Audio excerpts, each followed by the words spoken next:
সাহাবী আবু হুরায়রা রাদিয়াল্লাহু তাআলা আনহু উদারতার দৃষ্টান্ত। আবু হুরায়রা রাদিয়াল্লাহু তাআলা আনহু ছিলেন নবী সাল্লাল্লাহু আলাইহি ওয়াসাল্লামের খুব প্রিয় সাহাবী এবং আল্লাহর পথে অসাধারণ দয়ালু ও উদার ব্যক্তি। একদিন এক দরিদ্র মানুষ তার কাছে সাহায্যের জন্য আসে। আবু হুরায়রা রাদিয়াল্লাহু তাআলা আনহু এর কাছে তখন মাত্র কিছু খাবার ছিল, যা শুধু তার জন্যই যথেষ্ট। তবুও তিনি সব খাবার সেই দরিদ্র মানুষকে দিয়ে দেন।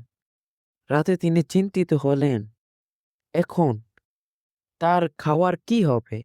কিন্তু তিনি মনে করলেন নবী সাল্লাল্লাহু আলাইহি ওয়াসাল্লামের কথা, সর্বশ্রেষ্ঠ মানুষ হলো সে যার অন্যদের জন্য সর্বাধিক উপকারী আসে।